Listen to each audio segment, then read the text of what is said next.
Do you want to post about it? Yes, well, of course I want to post about it because I am a podcasting hoorah.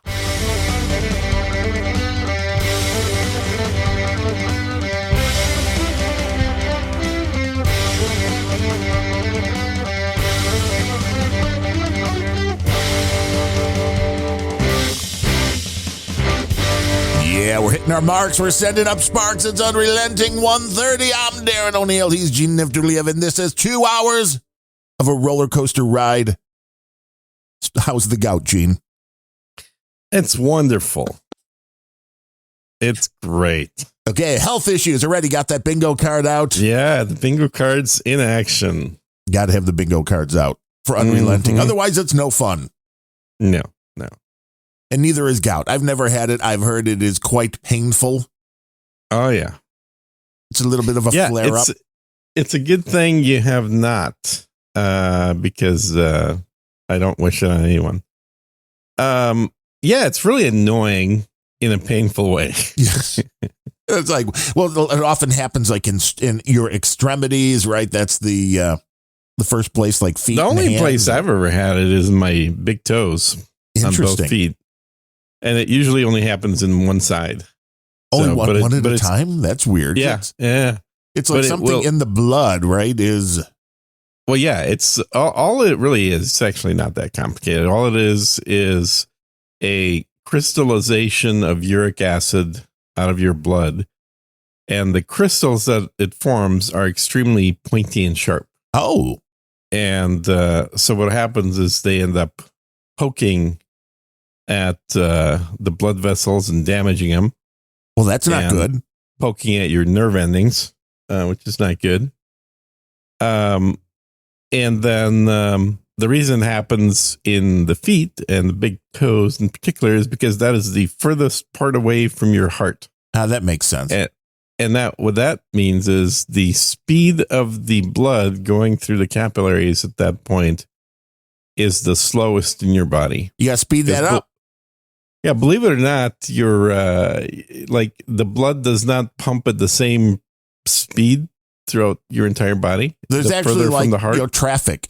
There is traffic. Exactly. And you're off the highway by that point. Things are slowing down. You're going around a curve. Mm-hmm. You got to take it nice and easy. Yeah. Oh, yeah. There you go. Take it nice and easy. God damn it. You got the B12. You got a Starbucks. Got a Starbucks. Yeah. I'm just going with good old Liquid Death. Mm-hmm. No sponsorships on the show, but if you are from Starbucks or Liquid Death, feel free to reach out. Not going to hit us up. Absolutely. The 40-year anniversary of the beginning of Miami Vice. Can you believe it? It's amazing. I saw Don Johnson. He still looks pretty damn good for his age. Well, men tend to age better. That's what I've heard. That's why you have a very strict ceiling on the age of the women you will date, which means you'll probably never date again. Yeah, well, we'll see. The way gout's going, maybe. I mean, honestly, not really a concern with what I'm dealing with right now. But yeah, it's annoying in the sense that I've had this happen about once every 4 to 5 years. So it's not very often. But it also means I've had it happen like 5 times in the past. And, because I'm like 24. Right. And it's recurring quicker now, you said. But it seems to be accelerating. That's not a good sign. So now it's going to be like every 3 days. Oh, God, no. That would not be good.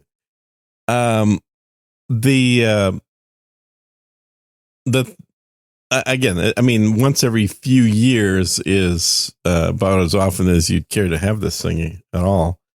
But it lasts about a week, give or take, and it's it's kind of a couple days of increasing sensitivity in the toe as the stuff builds up. About 3 or 4 days of don't touch your foot at all or you'll feel an electric jolt for about 3 or 4 days. Ooh, that's fun. And then a couple days of just sort of like a sore toe. So it does go away by itself. It helps to just do nothing but drink distilled water to make it go away a little faster. Kick your foot up, relax. Yeah. You don't want to be moving your foot anywhere. I mean, running a marathon. One time I had gout while I was on the business trip, and it was the biggest. It's just a total waste. I basically spent the entire trip in bed in the hotel room. Sounds a lot hotter than you're making it out to be. Yeah, I know, right? Like it went on a business trip and spent the whole time in bed. Yeah. Didn't make a single meeting. Didn't do anything. It just and furthermore, one time I had some opiates prescribed for it. I mean, just for the pain, they're like the pain is that bad. Oh, it's the worst pain you ever felt. Really? Oh, absolutely. It is literally like putting a electric battery to a nerve. It is very direct. So you're like looking at that butcher knife, you're looking at the big toe, and you're thinking, this is the only thing that ever bothers me. Do I really need it? I mean, yeah, fair enough. I'm sure some people have thought that as well. But during the course of it, your big toe also swells up to about double the size. Oh, well, that's fun. Uh-huh. Try going through the TSA line with that. Yeah. It's not a fun experience. And of course, I was going to be traveling today, and now that's all canceled because of the stupid thing. The gout gotcha. Mm-hmm. I mean, we are taking next week off anyway. Yeah. So we have a beautiful day off coming up. You can rest. Mm-hmm. Mm-hmm. You can kick back. I thought it was just going to be kismet. Like, oh, Jean's out of town. It's my wife's birthday. She's already taken the Thursday and Friday off. Yeah, it works great. Yeah. But no, the gout had to come and get you. I know. I'm not a happy camper with this thing. And like you said, it has seemed to accelerate because the last time I had it, I think was about 18 months ago. And the time before that was about 5 years ago. So it's a little too soon. So 60 months, 18 months. And I can't really point to what would trigger it. And typically the thing that I've been able to track down to it being triggered is, I had I had like a lot of anchovies, or I had like a lot of pastrami sandwiches or something. But basically it's nitrates. It's the bottom line. So if you eat nitrates, the risk of gout increases very greatly. So any salts are kind of an issue for you. Salt isn't the big deal. It's really more of the preservative stuff. So you can't have it. You have to avoid it. Yeah. Otherwise, 6 months from now, you'll be having another, because that's where 60 months down to 18, then you're probably going to go down to 6. You're not helping. Just want to avoid it. You got to be like, never going to eat that stuff. That was the beauty, man. I lost so much weight when I had the gallstone issue. Oh, yeah. Because eating anything with fat in it caused the flare up. And if I didn't, I was fine. But if I did, I paid for it until it just basically got stuck always on and it had to come out. But if you want, if you want the incentive, if you're like the next time you look at that pound of bacon and you think about the gout pain, you're like, right.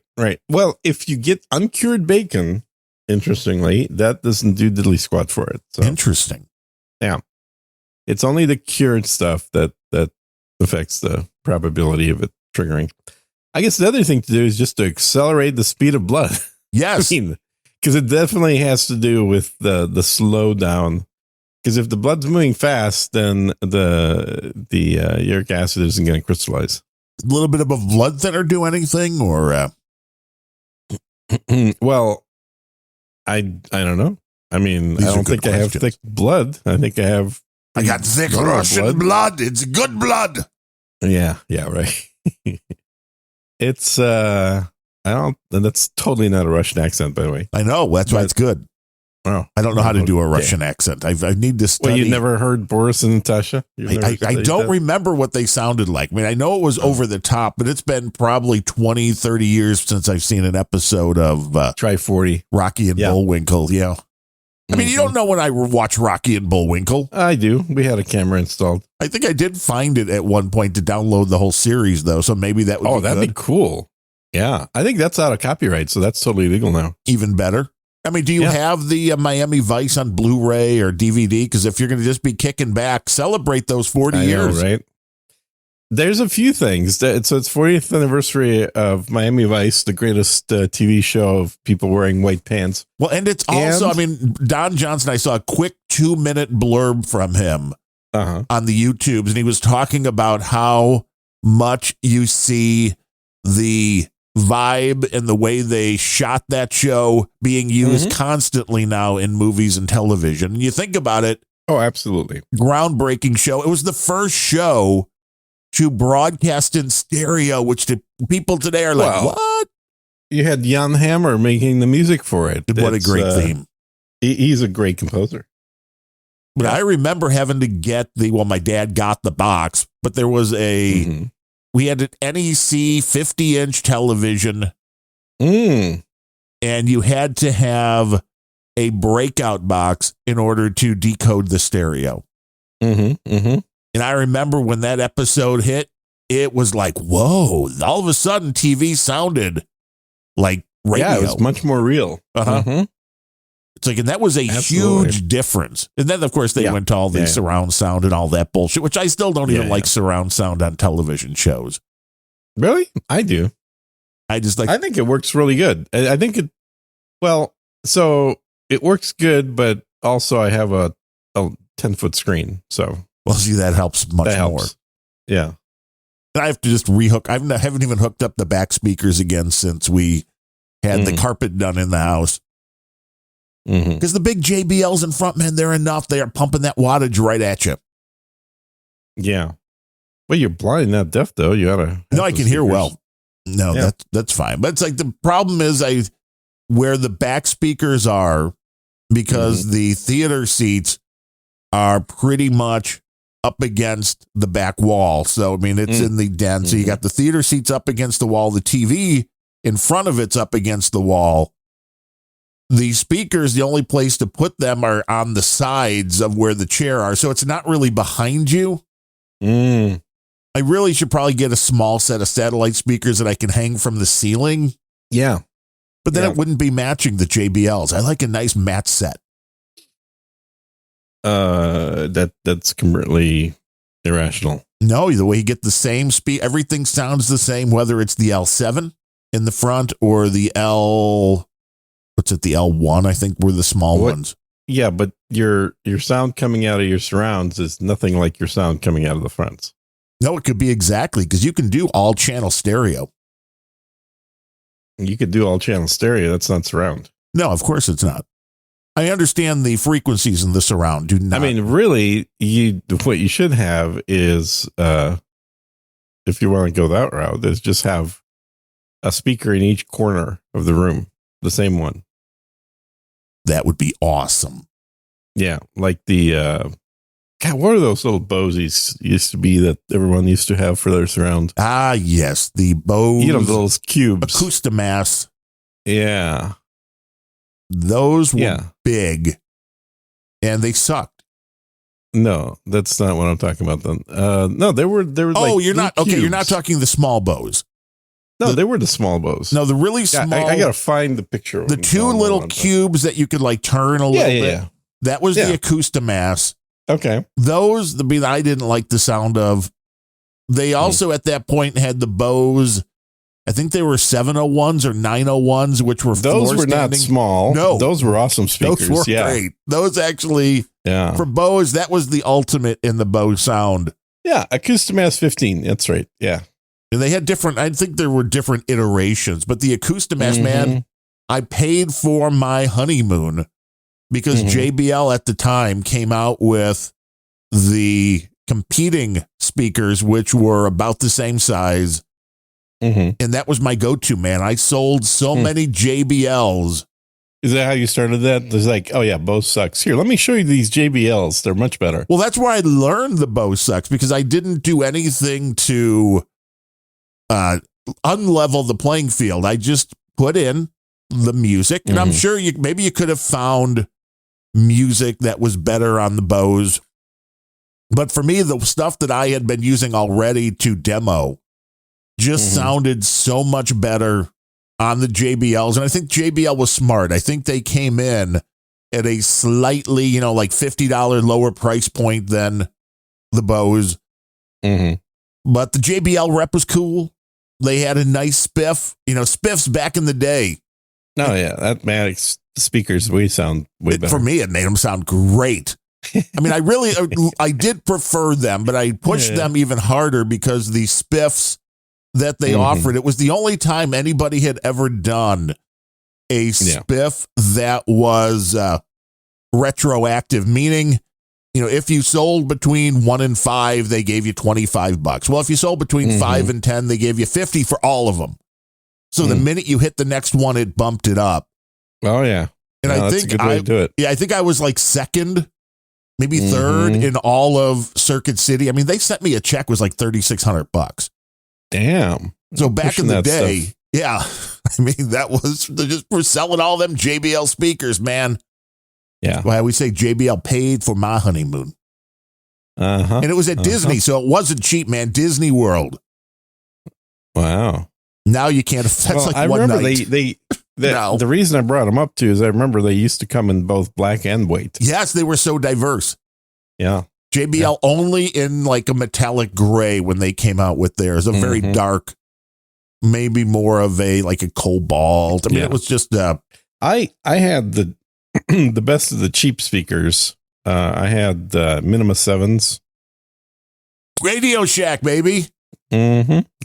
Hey, I worked at Radio Shack, so I know the Minima speakers.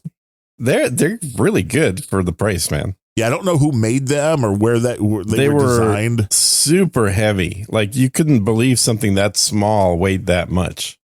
And they had a very nice bright sound. It's way before I had a wife. Yeah, speakers are weird. They were good. You can't really tell a lot by a speaker without listening. I mean, the Bose, this was I don't know if they were the first. And the thing is, it somewhat doesn't matter what the speaker itself sounds like, as long as it can reproduce the frequencies without distortion. Well, then you're right, because you're playing with the EQ. You really should tune your room. And I remember there was there's a place called Wizard Academy here in Austin. And I used to hang out there all the time. In fact, they still have a room named after me with a sign on the door. But I remember sitting in there what was his title? Anyway, one of the guys' offices there. And I said, man, and he's got a stereo in there and playing music. And like, your room just does not sound good, man. We need to tune your room. And he's like, hey, thanks for volunteering. Well, first he's like, what do you mean tune the room? No, he knows. No, he was a pro musician, like a touring musician for 10 years. And so he knew what I was talking about. And I'm like, okay. So I went and bought an EQ specifically for that purpose. It comes with a microphone. So the goal here is to basically take the anomalies of the placement of the speakers and the materials in the room out of the room, so that what's left is the sound as it was intended to be heard, like through a good set of headphones. Right. Well, a lot of people don't realize how much of an effect it has on the bass on the low end, depending where you place those speakers. The high end, not as much, but the high end then has to be pointing at where you're sitting as well. Because if you point that just a few degrees away, then the sound's dead.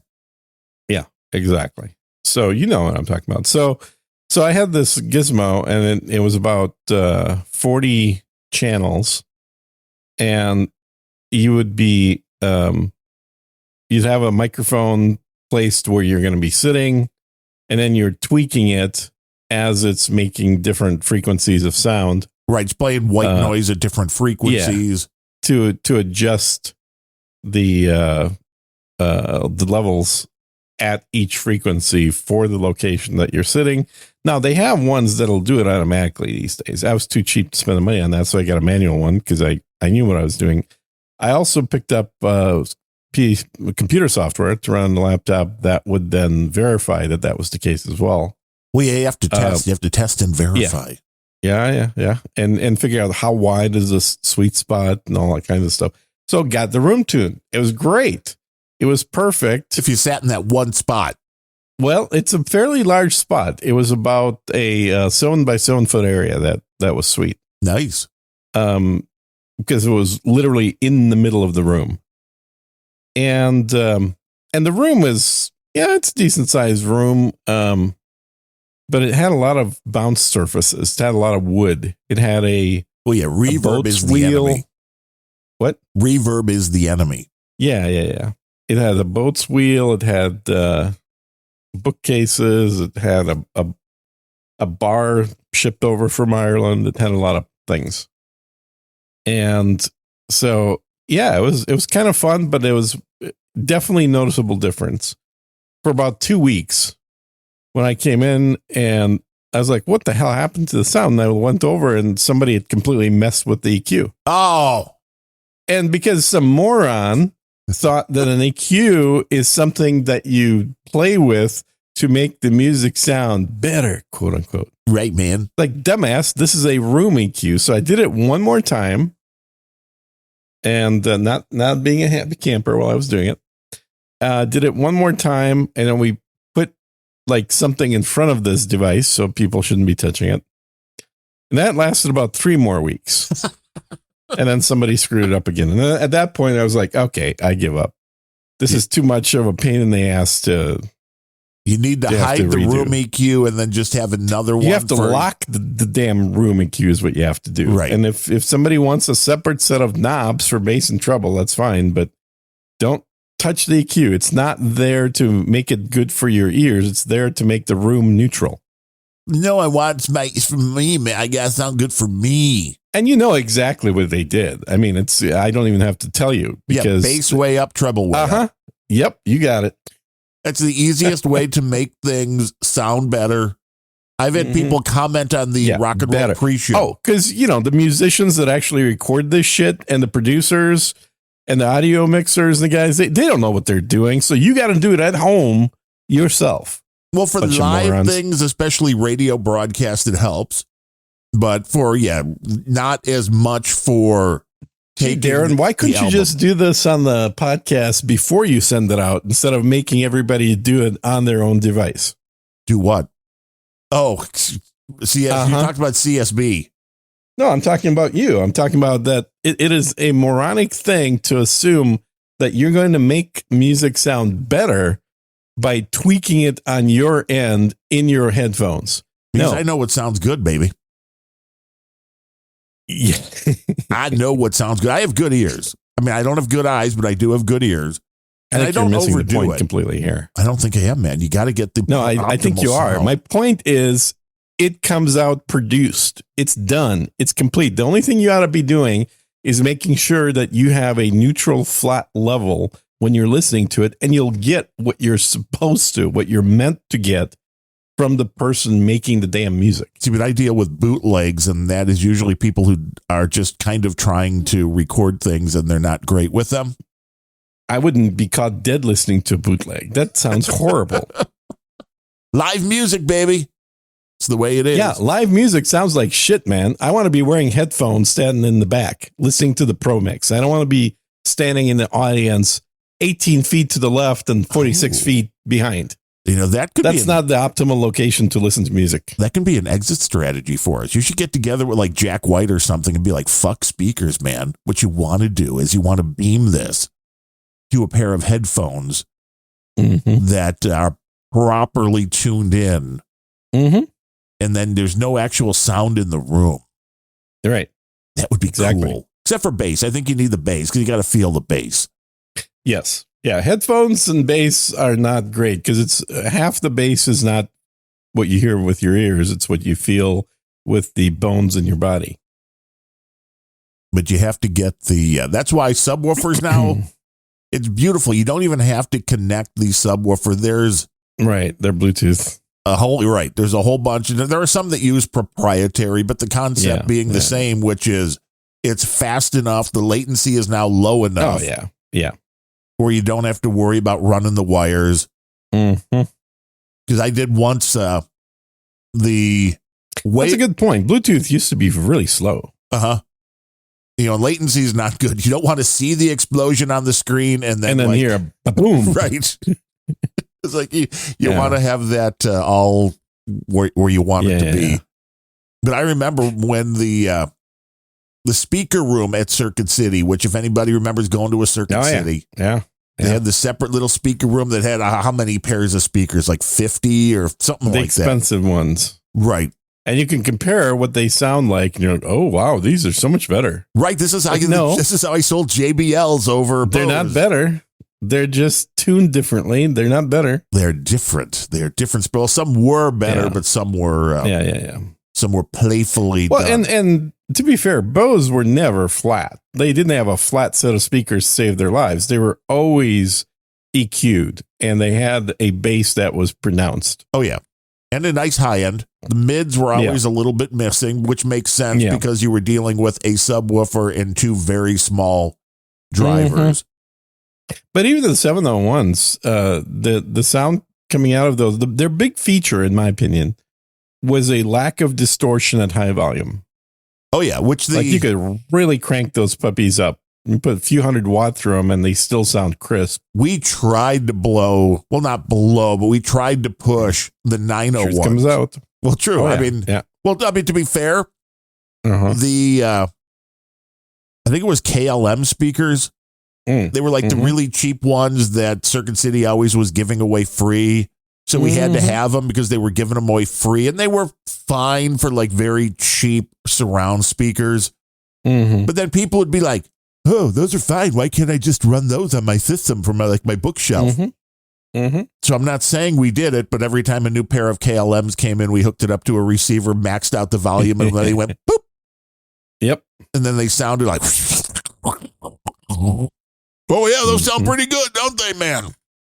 But I think the 901s, which were the ones with the really cool round bass, and then it was like a triangular, meeting in the middle. So it was the widest in the middle and then kind of tapered off. And I think there were 4 drivers on the left side and 4 on the right. And they wanted to bounce this shit off the walls. This is where they started doing all of those small Acoustimass with the positioning.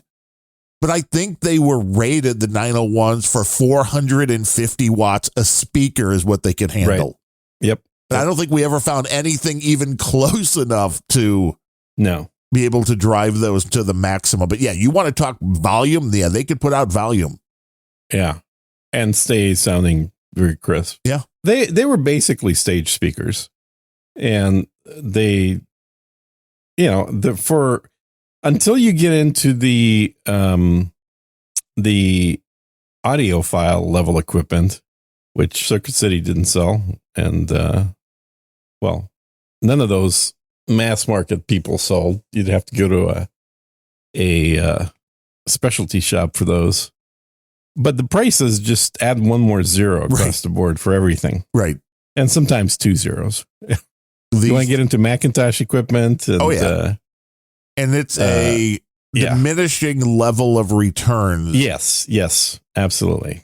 It's like, well, some people want to squeeze that little tiny extra. I mean, I still love the JBL speakers. They retailed when I got them, which of course was before I was married. So this was 1990, maybe 92 or so that I got these. And at the time, the retail value per speaker was $1,000. The cost on them was like, if I were to buy them through Circuit City, I think they were $450 a piece. Yeah. And I got them directly from JBL for like some ungodly thing, like $500 for the pair. Wow. And it was great because they were delivered. They were so big. They weigh, which compared to speakers, now, which probably weigh 3 pounds. These things are like 80 pounds a piece. Right. It came on a semi, which was great because my parents lived on a cul-de-sac. And the semi wasn't real happy about like now what? So you're getting pallets delivered. Yeah. With speakers. Yeah. They still sound good. I've always really liked the Martin Logans. Ooh, fancy. Yeah, and I've never bought any. Okay, how much have you spent on virtual spaceships and how much have you spent on real speakers? I mean, not enough for Martin Logans, but I swear to God, every single one of my friends has Martin Logans. I'm like the only guy. I like them. I think they're super cool, and they would be what I would buy if I bought a new house first. But I've always liked the sound, and I love the way they look as well. I think it's a very neat idea. If people don't know what they are, Martin Logan was the first company to really popularize electro motion speakers, I think is what they call them. They're electrostatic. They're basically a very large mylar screen in front of a metallic grate that when charged with electricity will vibrate. So they're like, they don't have the traditional speaker cone and magnet setup. That whole that whole screen that's about 2 feet by a foot just vibrates. Which is pretty damn cool. Yeah, it's a neat effect, but it also changes the way the sound's produced because normally, the sound is the movement of a spherical spherical shape. Yes, multiple driver, a paper driver usually, and it's just bouncing back and forth with a magnet. These things can reproduce frequencies, I think, up to 44,000 hertz. The Neolith, they're ridiculously high. Yeah, the Neolith costs $119,999.98 a pair. I mean, they could have rounded up to $120,000. I'm just saying, I don't know if anybody's looking at this and going, people don't. I just don't want to spend 120, but I'll spend 119. But 119,999.98. That seems absolutely reasonable. Yeah, we definitely need more donations to this show in order for you to be able to afford your speakers. I mean, the cheap ones, the classics, are $7,500 a pair, which is way more reasonable than that first one. Yeah. Way more reasonable for sure. And I remember used to just like getting the Crutchfield catalog whenever it comes out and just like having a nice, relaxing, enjoying shit in the bathroom and reading that catalog. It was always fun to look at, even if you didn't buy anything. Especially if you didn't buy anything, because if you did, you're like, I'm broke now. Yeah. Well, that's it. They sold Bose. They sell all the regular stuff too. You're well on your way, though. High end. 3333 Satoshi's coming in from Comic Strip Blogger who wants you to go to www.csb.lol. And then he says kurwa, which means fuck in Polish.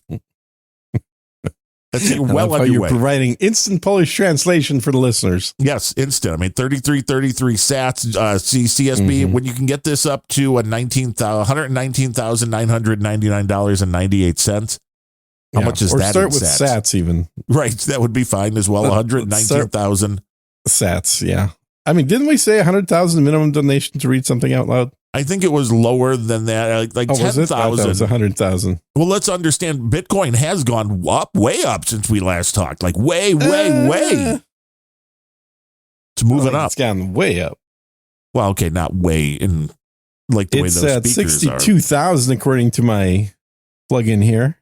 So get rid of it. And it was at 58,000. You can give us a bigger donation right now with less Satoshis. Do you see how great this is? That way people can get in, and it's get in on the fun right now. It's all monopoly money anyway. It is until you put turn it in. The system steals your money, and then you close your account. That's how That's how that whole thing works. Well, that was over on voltage for you. Yeah, That has not gotten cleared up. Your money is not back in your hands. I mean, yet. it's as cleared up as it's ever going to get. I basically gave them the account and I said, if you get anything out of it, let me know. And they haven't. They're like, thanks, see you later, buddy. I know Lady Vox was complaining about Strike doing the similar thing. Like she put $50 in and got nothing. Mm-hmm. Yeah. Which really does not bode well for the whole concept when you have things like that happening, because then people who are like, hey, you know what? I'd really like to take part in the podcasting 2.0 thing. I would like to support people. And then they try to get in and it's like. But all the documentation for the software starts off by telling you this is a system that's still in beta. Yeah. And you should consider any funds you deposit to be lost. The minute you deposit them. Warning. Like they warn you ahead of time. And that's why I'm not, bitching more than I am. Send all of your Satoshis to me, and that way they'll be safe. I, as stupid as this sounds, it probably would have been more true than that, because I basically lost 1 million sats in that. Oh, dude, that's and like if we got 1 million sats donation, like that'd be worth talking about. Yeah, you'd be dancing on the ceiling, man. Well, I don't know about that. It's actually not that much money, but and you've got gout, so I mean, let's be honest. Yeah, exactly. I wouldn't be dancing anywhere. Now, one good thing is I don't get any extra pain from laughing, unlike certain other diseases. So, yeah. I just have to keep my foot from moving. It's currently sitting on a one of those packs that you put in the freezer. Oh yeah, that my freezes. Wife loves those, man. The gel packs. Yeah, gel pack. So it's sitting on a gel pack, nice and comfy and cold, and that minimizes any kind of shocking electric pain that I would be feeling otherwise. And 1 million Satoshis is $629 right now. Exactly. So, I mean, that's not bad. Yeah. It's not going to buy you a set of them speakers. It ain't going to buy you much. It'd probably go shopping twice. Yeah. True. Grocery shopping twice. Maybe fill up the car 4 times. 3 times. Yeah. Yeah. I mean, because I don't have the caviar. But, actually, kidding aside, it's about $100 to fill up the car. I know. Which I am so. It's like 6 times. 1 million sats will fill the car 6 times. I am so happy the wife found a job that wasn't 45 minutes away. Mm-hmm. Because the amount that has been saved in gasoline and tolls alone. Oh, yeah. Thousands of dollars. Absolutely. But still, the grocery bills keep going up. They're still out of weird things. And dude, I sent you a few shows ago. I sent you like side comparisons from a year ago or 18 months ago, whatever it was. Yeah, the grocery palooza that's been going on. Yeah, it's and then the last thing I sent you, actually, and I sent you this stuff as much just to remind myself as to let you know about the power. But it's like, I should talk about this. Yeah, the power. So the electrical. Fight the power. So my bill for electricity has gone up about 26% since last year over year. And I just checked a couple days ago the usage of electricity this year versus last year.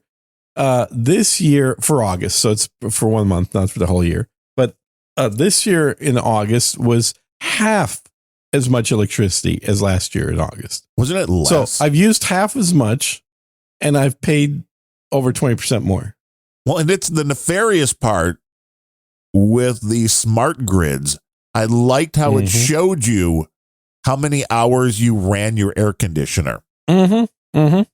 Like, fuck the power police. They don't need to know what you're running and where and how. Well, and I'm just lucky that they know and not actually control, because if they controlled it, there'd be about 10 hours of air conditioning on there. Well, they'd be like, no, I can't do that. Well, that's coming. I'm not going to be I know it's coming, but so far you're not required to install the smart thermostat. Although I think all new houses have to in Austin. They have to install smart thermostats. They don't have a choice. Just wait till every device that you're running is monitored and they're like, oh no, we need to save. So yeah, you don't get to run your computers right now. We're going to shut those off. Yeah. Your computer time is over. Uh-huh. But they do that. They do that in China. Well, because they make you log in with your actual identification in order to use the internet. So it's not hard to be like, exactly. oh, you've had your 3 hours of fun for today. Now go do something else. Be productive. Go support the party. Go be a productive citizen. Yes. That's definitely not a Chinese accent. I know. Well, I was going to do a Chinese accent, and I realized that would probably be just really offensive. Oh, unlike every other accent. Okay. Because all the other accents are perfect. Right. Because I just go to the South Park guy, the shitty walk. You know, that's shitty walk. Yeah. Which is a hilarious bit. But some people just can't take a joke, I guess. Yeah. Watch those pagers. You got your pager far away from you, Gene? Oh, yeah. Yeah, very far away. It's in somebody else's pants. That's the best place to have your pager. I fucking love the trolling that is created. First, it was the pagers. Then it was the radios. And the latest is now goats. They're blowing up goats. They have exploding goats now. And the goats explode when they're fucked. So it's a hell of a thing. It is a hell of a thing. So not only are you going in that route, but everybody's going to know what you were doing. I thought the electronics thing was quite interesting. And well, the fact that they sold them these things 6 months ago really makes it like, okay, they were clearly like those guys know how to shut the fuck up. Right. And not talk about things they're doing, unlike Americans, which will talk about things before they're done. It's like, yeah, that's a very good approach is sell them explosive devices and then don't leak that.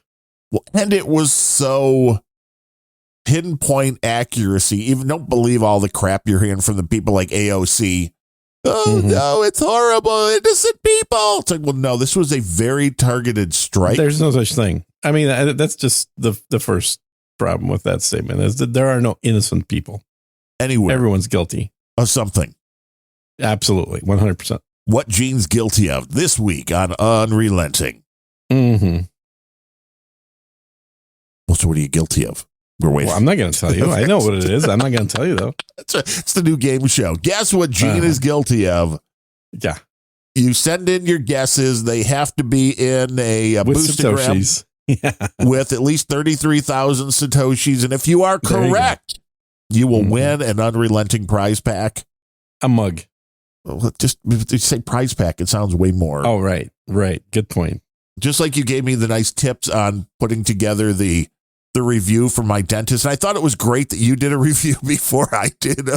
Oh, yeah. That was classic, right? Oh, the last episode. What did you think of my review? I thought it was good. Yeah, good. The last episode of Random Thoughts, RANDUMB. I talk about detailed what happened with the dentist, and I've talked about it here. But now, since they're not returning phone calls, I figured it was time to start bringing at least what I could to the pain factor to let people know. Because the beautiful thing about the internet is this. When somebody then types in the name, I want my stuff to start popping up.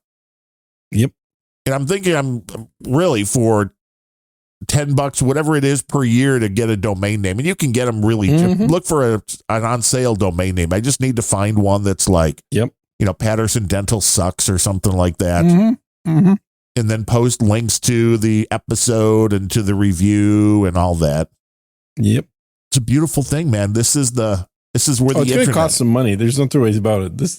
This poor medical handling of your case is going to cost some money. And that's exactly what it is. And I was not an unreasonable client in this case. All right. Like I was just asking for some kind of a payback, some kind of restitution. Yeah, and you could totally sue them too. It's like because all the work that you did had to be redone. Yep. And then beyond that, and I don't know what was put into the records, what can be proven, but the fact that the dentist told me to get a tooth pulled to fix the problem that she made with the crown. And that tooth is still there after being looked at by another dentist and another endodontist who were like, We don't need to do a root canal on that.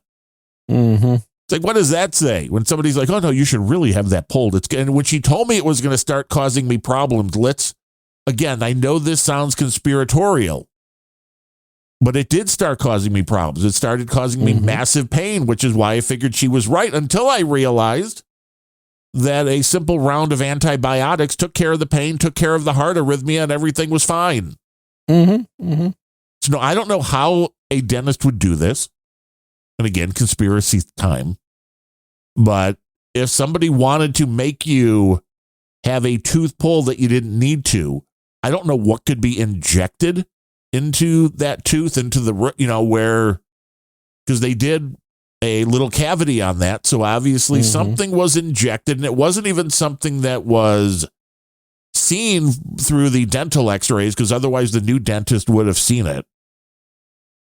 But I don't know exactly what, and this again, I know it sounds a little bit crazy, but I'm not really sure it is. This seems like this could just be a completely out of control medical professional. Because once it could be, but I don't think anyone's going to be injecting anything. I think it was just, and they didn't clean the surface sufficiently. That what they needed to do was ensure that the whole thing was sterile, and they obviously didn't. Either that, or you had a ill-fitting crown that had enough of a gap, not necessarily one you could see, but enough of a gap where bacteria could lodge themselves in there. Well, see, here's the thing. This wasn't a tooth with a crown. Okay. This was the upper tooth, which is still healthy, that she wanted to take out to cover the problem with the crown below biting my cheek.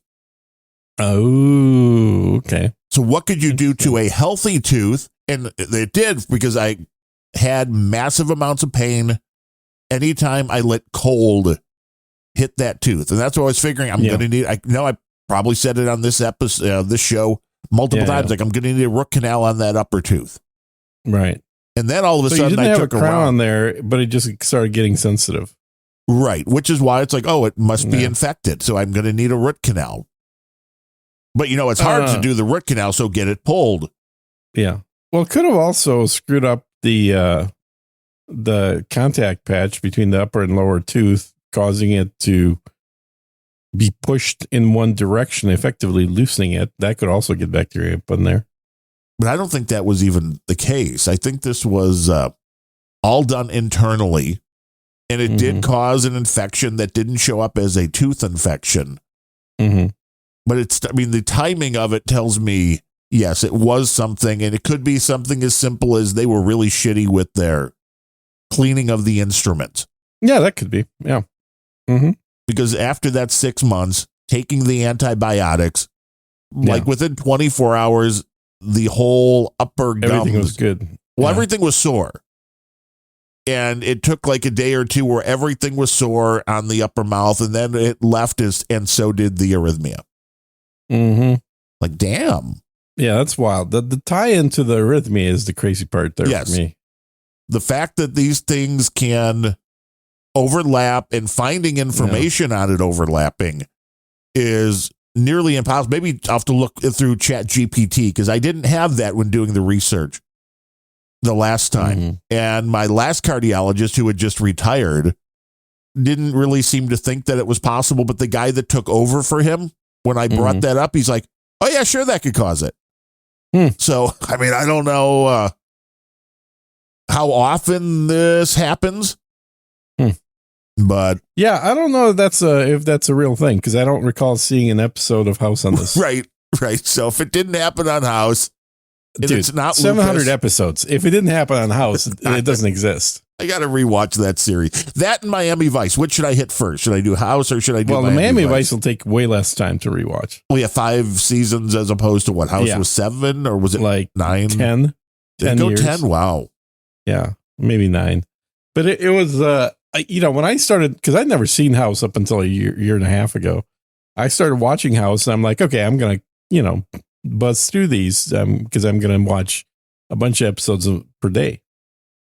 And what I didn't realize is just how many episodes there were. Right. There's a tremendous amount of episodes.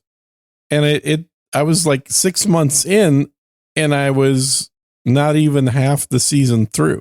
Back in the old days. Season, sorry, not even half of the total lifespan of the show through. Well, there were shows were probably still like 48 minutes of content or so. Yeah. Yeah, they're not quite an hour, but they're certainly longer than half an hour. And they had more than 20 episodes. It wasn't one of these quick little I think it was episodes. like 20, 24 episodes a year, something like that. Yep. Yeah, if it didn't happen there, man, we should have added that in. There's I think towards the end there, they were starting to repeat diseases because you run out of them. But sometimes you can then combine them in fun, different ways. Yeah. And I love how that show basically taught people that medical doctors always break into your house to look for chemicals. Right. Oh, God, I forgot about that. Uh-huh. Because there's always something in the environment that's causing. Yeah. Not for me, man. It was in my fucking mouth. It was in my tooth. Yeah, that's wild. Because, again, I wound up, it was Valentine's Day, too. I should get extra points for that one, where I went into the ER and the heart was just racing uncontrollably. And they're like looking at it and they're saying, the little machine kept saying it was AFib. And everybody's like, well, no, it's not AFib. It's a bunch of premature contractions. Which, I mean, they feel the same way. The Apple Watch will tell you it's AFib because it doesn't understand, what's what. But stupid Apple Watch. I know. They're going to start doing sleep apnea too, which I know I've got. So I don't even want to get the new Apple Watch to be told like, oh, you've got sleep apnea too. Like, but I don't got gout. Yeah, yet. Yeah, thanks. Staying away from the nitrates, man. I'm telling you, I think if you do stay away from nitrates, I think the risk of gout diminishes greatly. Gene's currently doing the show with a Starbucks in one hand and a full 5-pound salami in the other. Taking little, I got the gout. How much worse can it get? It can get worse. First of all, I've got it on my left toe now. I could get it on both toes. Ooh. And then you got no feet left to walk on. That's no good. No. Then the snake really has you're the already advantage. kind of walking on your heels, trying to elevate the toe while you're walking. Right, so you don't actually press down on it and cause yourself massive amounts of pain. Yeah, exactly. So it's heel walking. Yeah, fun times. Do you got some special slippers that you wear for that? Yeah, it's called barefoot. Barefoot? No, you need you need some Mike Lindell Super Cloud slippers or something. You want air and nothing else touching your toe. Just air. I remember, I can't wear shoes because the size of the toe is way too big now. So you could wear sandals, but then you got something up against your toe that doesn't feel good. No, and then everybody could see your toe. But the toe definitely could not. I don't care if people see it. The toe could definitely not fit into a pair of shoes right now. It's way too big. So you're going to have to do your groceries the old-fashioned way by getting them delivered? Yes, usually the old-fashioned way I do my grocery shopping, yeah. C. Brooklyn 112 says, this show art will be amazing. I mean, I guess he's already picturing a big infected toe. Oh, nice. It's not infected. It's just big. Just big.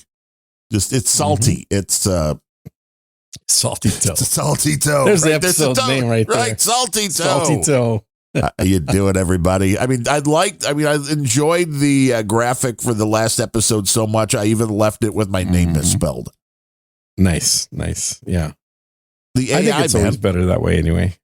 And with that one, I was intrigued because you can ask one AI for information about another AI. So I put it through, and I will say so far, the ChatGPT, what's the new one? 401. I think that's much better. It screwed up the times for the first ride through, but then I said the times are off, and it did it again and got it right. So was really happy about that. Then I asked it to write the 1-paragraph teaser, and it did that well. And then I prompted it to give me a Dolly prompt to represent the show. And that's what I used, and that's what I got. So that is all AI produced by parsing what it heard in the, or read in the transcript. That's awesome. It's beautiful. Yeah. Yeah. Hey, by the way, I keep seeing AI art and No Agenda episodes. So clearly they've switched the. Well, it's because it's all there is. Yeah. Okay. There's that. And I, as somebody that would do a lot of the artwork pre-AI, right? Like one that I did yesterday, which didn't win, but if I were to have done this manually, it would have taken a half hour or so, which is I did Cuff Daddy lubricant. Oh boy. Now that would have meant going to find a box, or something that I could use, and then Photoshop it to make it blank so that I could put what I want on it, and then do the text and then make sure it was all correct, and then find the little whatever to add to it. And in this case, I wanted it set in a dungeon. So I would have had to go and find a photo online of a dungeon that I could have then put this into. Instead, you just type in what you want and boom, AI gives it to you. So I understand that the AI look is not always the preferred look, but it is always going to be the quicker way to go about it. Oh, it's absolutely. Well, and it does do a better job, because I think I sent you the couple of weeks back one that I made that was had a picture of Trump and a picture of Kamala, and above the pictures it says Trump or Tramp. Right. And that was all done just in Grok. Yeah, that was in Grok. So I just described what I wanted, and Grok made it.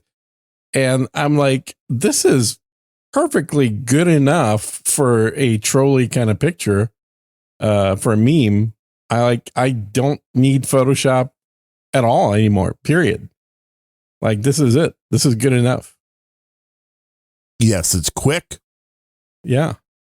You don't have to worry about allegedly using anything copyrighted that people are going to come back to, because even a lot of the clip art that is out there on free sites is not really free. It's that other people reposted it. Exactly.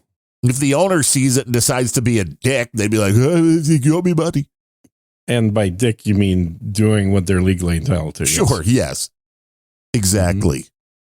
But this is the issue with the internet, when things can so quickly kind of take a life of their own on. And I understand when it comes to photos and things like that, but it's like, okay, we know that it's technically illegal for anybody to post any image that they do not own to social media.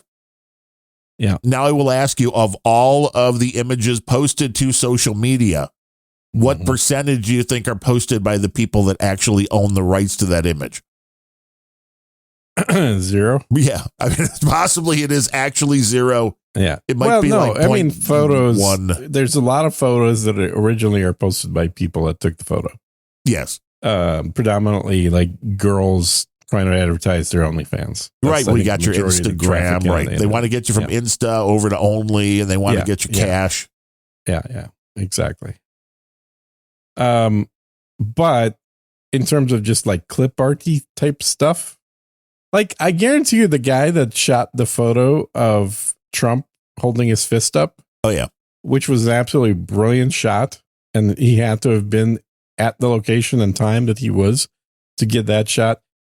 He completely is getting screwed right now, because there are people selling t-shirts, people selling all kinds of crap made using that photo. That's not public domain, guys. That is a copyrighted work. No. And the guy, and everybody's just using it. The guy that who has taken the photo that has been used more than anyone else. I saw an interview with him recently. He was the guy that took, now you've seen the Johnny Cash photo of him flipping the bird. It was the guy that took that photo. Yep. At the Folsom Prison show. Yep. And he's like, nope, none of the stuff you see is him. None of it's licensed. It's it's like it took on such a life of its own. It's interesting when you see Long before the internet, people were seeing that photo, but now it's just become, that's the Johnny Cash photo. Yeah. And you see it on T-shirts and you see it all over the place. Everybody under the age of 25 has no idea who Johnny Cash is. I think they do. I think Johnny Cash is one of those artists that transcends. Yeah, we'd like to think that, given how old we are, but that's not the case. Come on, man. He did his last albums with Rick Rubin. That guy's barely, cool. Yes. People barely knows who Elvis is. Barely. Oh, interesting. I wonder who knows which one of those two is known more through the youngsters now in the United States. Johnny Cash, Elvis. I think Elvis is mainly known as a guy who drug overdosed. I don't think people know that he was in the movies. I don't think they know he was responsible for popularization of rock and roll. I think king of rock and roll, baby. He was a fat guy that overdosed back in the 60s or something. With one hell of a voice. He gave his friends Cadillacs.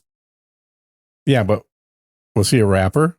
No. Well, then he's not a musician, obviously. How's Diddy doing? I got to find out. How's Diddy doing? Yeah, apparently they found 860 dildos in his house. Like thousands of bottles of lube and baby oil.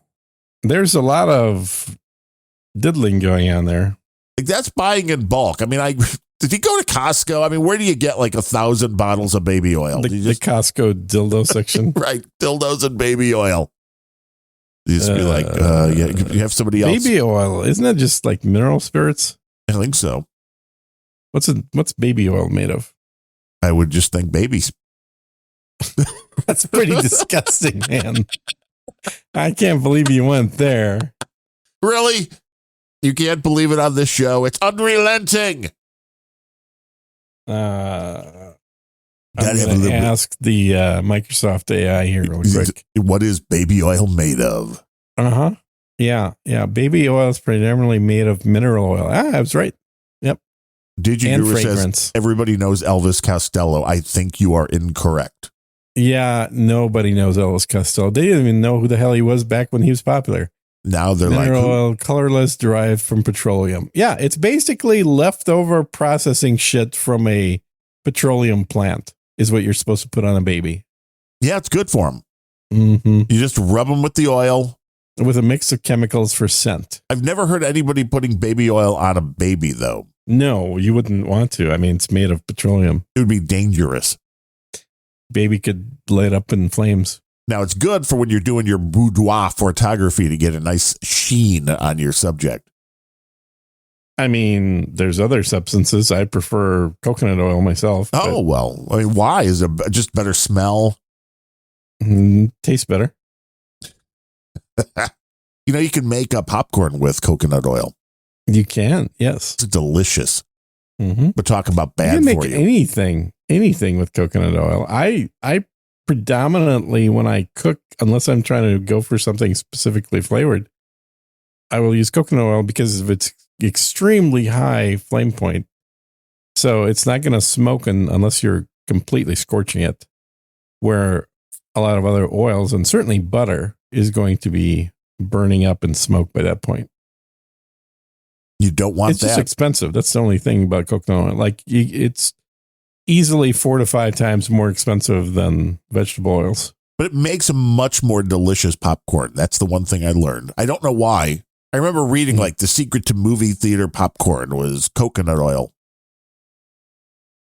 Well, that was well, I don't know, dude. I couldn't even guess because I don't think that's correct, but I don't know enough to say that. You're not going out I on a never limb? tasted coconut oil in movies popcorn. The butter flavor was totally artificial. Well, yeah. I sure as hell didn't taste coconut oil. No real butter was ever used for the popcorn in the movie theaters. But I'm sure it was at some point, just not during our lifetimes. That's possible. How do you make movie theater popcorn? Wonder if ChatGPT knows. Why would they have artificial butter flavor if at some point in the past they didn't use real butter? I'm sure they probably used real butter at some point. You're right. to recreate the classic taste of movie theater popcorn, you need popcorn kernels. Number 2, coconut oil. Mm-hmm. Movie theaters often use refined coconut oil for its subtle flavor and high smoke point. Alternatively, you can use canola oil or a blend. But yes, coconut oil is the... And then a flavacol. This is a key ingredient for that signature salty, buttery taste. Flavacol is a fine butter-flavored salt commonly used in cinemas. Never even heard of that. Yeah, I've never heard of that either. I would have thought it would have MSG in it. You never know. I've never heard that, and I've never had a migraine after eating movie theater popcorn, although I did have one the other morning out of the blue, so you never know. While doing the rock and roll pre-show, which is fun, there is nothing better than trying to look at a screen that has buttons and read boostograms and stuff while having a complete aura show going on in my field of vision. For people that have never had those, it is a whole lot of fun. It's very weird. If you didn't, the first time I had it, I thought I was going to die because you have no idea what's going on. Now it's just like, oh, this is going to be inconvenient for a half hour. And so what happens? They can all be a little bit different, but about half and half, I will notice things starting to disappear in my field of vision before the light show starts. So if I'm looking at a photo, I'm looking at text, all of a sudden I can tell that an area that I can normally see is not there. The first time this happened, I was in high school, and it was Thanksgiving over at the then girlfriend's house, now wife. And I remember just like talking to her grandfather, and like half his face is gone. I mean, just very weird stuff. And then it was all, figured out that it was a migraine. But after you see like half of things, then you kind of get a television static, but more colorful, and it goes through different patterns through the field of vision. So she still married you? What the hell, man? I know I'm defective. You were already displaying defective quantities back then. Yeah, but I'm 6'6". So I mean, that really, what more do you need? Well, a non-defective person would be good, but yeah, holy cow. Yeah, having the so you were having this since childhood? That's crazy. Yeah, that was the first time I remember it happening, would be around the age of 18. And did you get hit on the head? No, they're just, it's neurological. And I know, that's why I asked if you got hit on the head. I've never really had. Did you fall off a tree? No, I fell out of a coconut tree. Maybe. Never really had migraine headache pain. I mean, I know some people talk about migraine headache pain like you talk about the gout. Like it's the worst. It drives you nuts. Yeah. For me, I've never had the pain. I get the things in my vision. I get the aura. And then usually, if I'm really lucky, I'm just tired after it for the rest of the day or until I sleep. When it's really bad, I feel like nauseous and off for the next 6 to 24 hours, but never really any pain. So and you just have to wait, or is there a way to fix it, or you just kind of wait? Wow. And the way to, fix it, I don't know if it really is fixing it. Get yourself a little bit of a jolt of the like ibuprofen. Although since the pain isn't really there that much, and caffeine, usually like all of the migraine medications are a mixture of pain relief and caffeine. So usually I just caffeine go helps and slam a Coke or a really one of the few times I'll drink soda at this point, because I don't normally drink anymore. But that's, and again, I would do it with coffee, but it's harder to slam a hot coffee. I mean, I guess I could ice the coffee, but that's just a quick boost of caffeine. And usually that helps. That's wild. But it was always more concerning to me that, which it never did, but some of them make the vision which I already have crappy vision, but some of them, when it really takes over your field of vision, like you don't want to be driving down an expressway while having your your vision impaired with. Yeah. But beyond that, it's just like, you wait it out, goes away, takes about a half hour, and then at least the vision stuff clears up and you can go back to doing whatever you're doing. But I've started taking magnesium. It's in both eyes? Yeah. Yeah. Like if you close one eye or the other one, the area that's screwed up is the same on both sides? Yes. It's the beauty of the neurological condition. And that's when I wound up in the hospital because I had the horrible one that made half my body numb and tingle. Jesus. Yeah. Well, that was when I stopped drinking. I made the mistake. I tried to get healthy. And I stopped drinking coffee at that time. I stopped drinking soda. I went 0 caffeine, and about 2 to 3 months after I did the 0 caffeine, I had that massive migraine attack. And this was bad enough where it started just in my pinky, my little finger on the left hand. And I was standing there. I was taking a leak for all the detail people want. And I'm like, well, this seems a little weird. And finished up, washed my hands, walked down the stairs, and I'm walking. Now we know you're lying. As I'm walking in the kitchen, and all of a sudden, I can't walk properly. My left leg is not doing what I want it to. So that's when the freak out really starts. Because otherwise, okay, you've had it, you sit your elbow wrong or you're pressing your hand will get a little tingly, no big deal.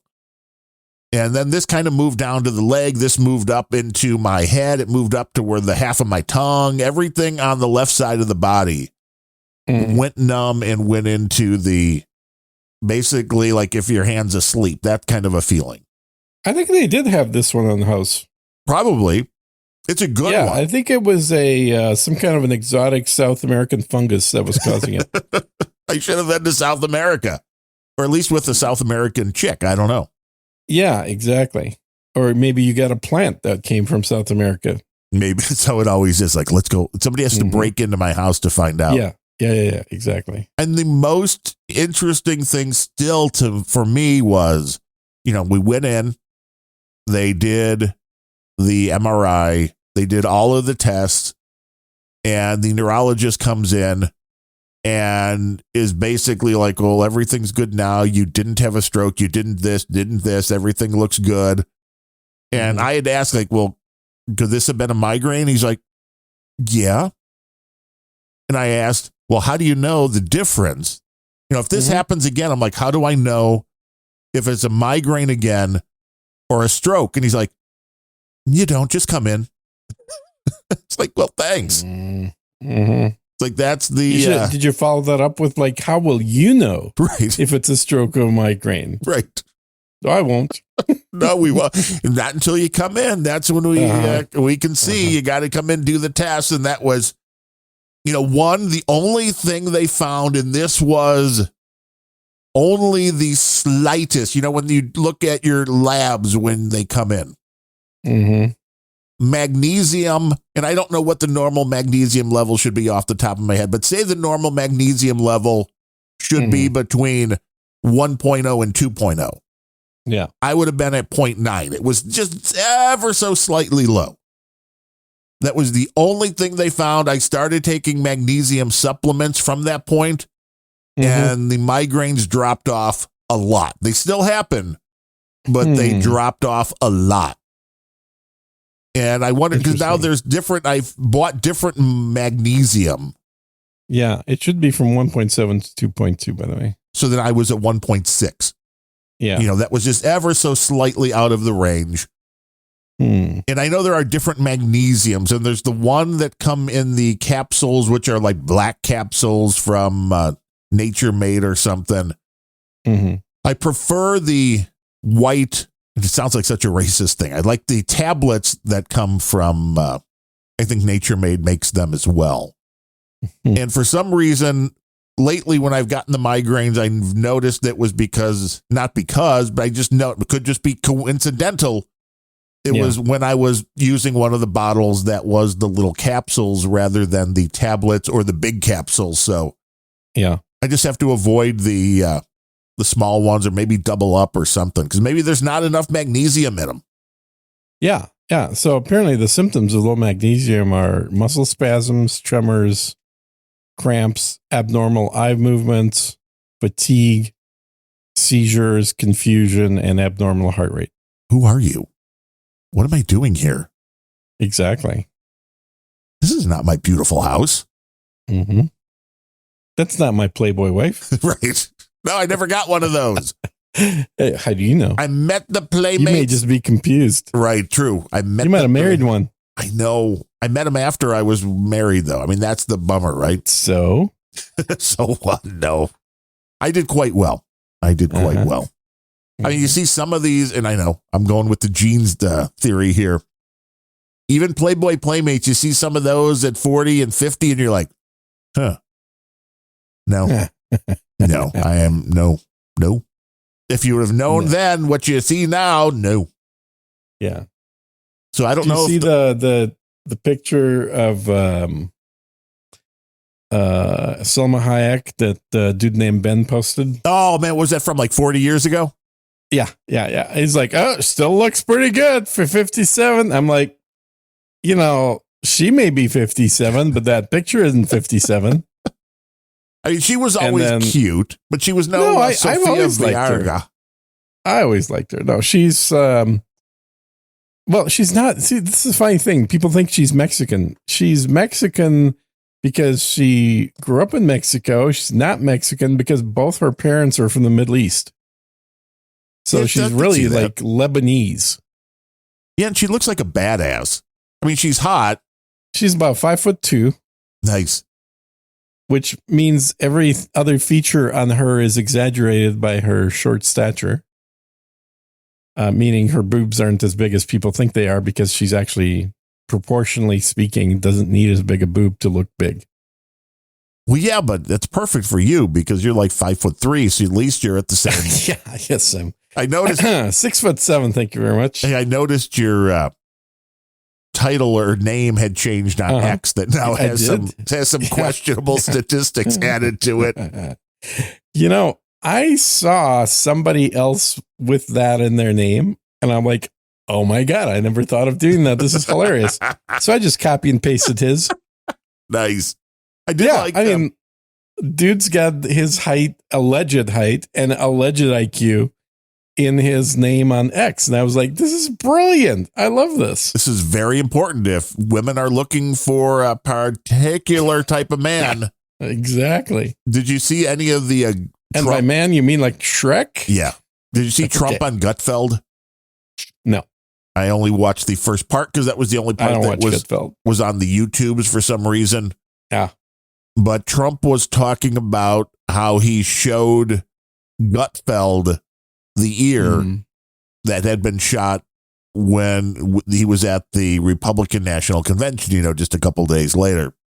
Mm-hmm. And Tyrese, who was on that show, the big black dude, he's like, but how did you get Gutfeld to even be able to see your ear? And Trump's like, I had to sit on a really low chair. Oh. I'm like, he's quick. All these people who try to tell you that Trump is losing it mentally. Yeah. Trump is quick. He is witty. He does not. It's funny because we cover this all the time on Planet Rage. There's a few of these lefty talking heads that keep saying Trump is incoherent. And I'm like, the more I watch Trump, the less incoherent he seems. He seems perfectly fine. But it's all they got. I think he's way more coherent than the average person that age. Yeah, or the average person. I would think you could just say the average person at this point. I don't even think just at his age. Yeah. Because it's getting harder for people to speak. And this is where it's interesting. My nephew, who is, I think, about to hit 30, he works from the house, but his company he works for is out in the East Coast. And they just went to every now and then you actually have to be in person for these things. Mm-hmm. And the guy that runs the company was so impressed with how he presented his stuff, that they want him to be like the spokesperson at, whatever the next big thing is where you need somebody to speak. And I'm like, I think this is getting harder to find. Somebody of that age in that 20 to 30 that doesn't try to use text speak, that doesn't just use one or two words, that isn't eloquent, that doesn't have the gift of gab or the bloviating, but in a way that you need to sell your products. I mean, back in the day, like Zig Ziglar, you probably read all those books. Now, one of those books. How many did you write? You probably wrote a few of them too. Yeah, none of those, no. And it's just being able to communicate with people and to hold attention and to be a dynamic speaker. It's not something that's being taught in school, that's for sure. I never really understood why a lot of people had problems like speaking in front of crowds. I never got that. Well, you know the Jerry Seinfeld line. Issues. What's the line? That more people are afraid of public speaking than of dying. Yeah, that's crazy. It makes no sense. If you go to a funeral, I mean, more people are afraid they're going to have to give the eulogy than be in the box. I mean, that's the... Yeah. And I get it to a certain extent because people don't want to look stupid. They don't want... Yeah, but everybody thinks they're going to like black out. Yeah. And I realized that, I don't have that gene, or at least I was able to repress it when I went in for my one little real radio job of glory, which was doing the sports for Jonathan Brandmeier on the Loop, FM 98, AM 1000. Yeah. Knowing at the time that his listenership was about 1 million people listening live. Oh, just like this show. Right. And that really, you had to make sure, okay, that was in your mind. There was no way that wasn't in my mind the minute you sit down in front of that microphone. But there's then that like, oh my God, if I say anything stupid, everybody's going to hear. And then you just get over that and be like, okay, maybe I will, but who cares? Yeah. And there's a lot of people who can never get to the point to where they're like, oh, who cares? They're too wrapped up in being afraid or be like, oh, I'm really going to sound dumb. Yeah. Then you go listen to a lot of podcasts. Well, first of all, speaking to a microphone doesn't matter how many people are listening because you're not actually speaking to a crowd. Speaking to in front of a large crowd of people is a little different because you're seeing reactions in real time based on people yawning and looking around. Oh, yeah, nothing's better looking at their phones and all kinds of activities that will tell you or yelling, about what your message is in real time. That hey, Gene, wrap it up. I mean, nothing better than that for your presentation. Yeah. But at the same time, I've never thought there was any kind of a thing, a problem with speaking in front of large crowds. There was a event I spoke at years ago it had over 500 Secret Service agents there. And so you knew they weren't going to shoot you. I mean, they were going to miss if they tried. Well, you never know. Somebody could have taken a pot shot at me, and even in that crowd. But it was one of those things where I'm actually telling them how to do their job, and I'm not one of them. And I think that would have made some people nervous, but no, not me, because I just know I'm smarter. Well, delusion can help. It definitely brings the level. Use whatever skills you get. Right. That's all I say. Right. Use what you got. I mean, if you're a hot chick, then you use what you got. Yeah. Then no one's going to be listening to you anyway. So you might as well say, doesn't matter what you say. No, they're not going to live. They'll watch you, but they won't listen to you. Exactly. Exactly. And it is, You're going to be watching, not listening. And when you're in front of a crowd, yes, I can see that would be a little bit different. But I think once you get over it, doing it even on a microphone live, that it does transfer over to a certain extent, because I think it's the same fear, which is I'm going to either totally freeze up and not be able to say anything. Yeah. Which is really the main thing I believe that most people are afraid of. Now, it was a different thing when I took classes in college where you had to, give, if you weren't prepared, I mean, then yes, I can understand why you might be nervous. But the giving the presentation, it's like, it's talking. Who cares how many people are there? Who cares? Well, and I think that those of us that have the gift of gab don't see as much of a problem with it as people that don't. Like, this is why I kind of said I've never really understood what it feels like to be afraid of speaking. I mean, it sounds like you really haven't either. But I think people that don't have their own podcasts probably have a higher percentage of folks that are like, oh my God, I could never speak in front of a large crowd. Get your own podcast. That's the secret to this all. Then get it hooked up with Podcasting 2.0, and then you too can get 3333 from CSB, which is the only one we've gotten today. Well, yeah, and I think every podcast gets money from CSB. That's at least what it seems like. He does like to support all those shows. See, Brooklyn wants to know the listener count. Well, it won't tell you because Doug don't like you. It's millions. It's in the millions somewhere, I believe. 59. Oh, wow. 59 million. That's pretty good, man. We got a large swath we're covering today. The highest was 75, though. So I want to know what happened to those 75 people that started with us and how we lost, 16 of them. Yeah, they have better things to do. Yeah, better. Well, they're losing out.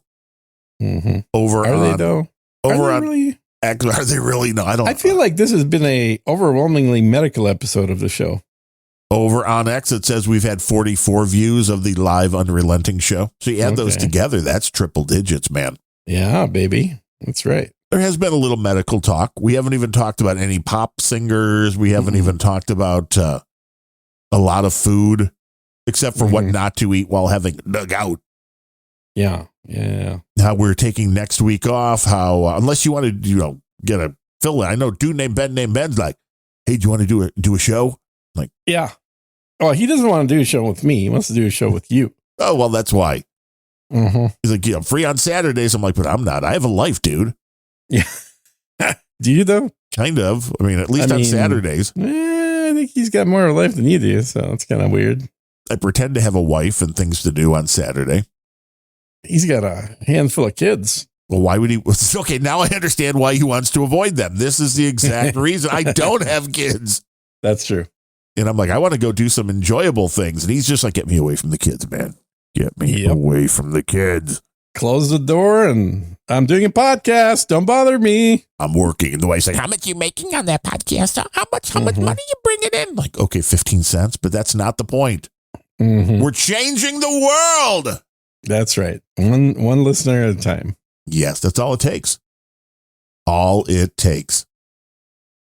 So speaking of having the height in the X thing, did you see the story of the guy that is getting the book thrown at him, and maybe rightfully so, I don't know, that went back to high school as I think he's a 27-year-old.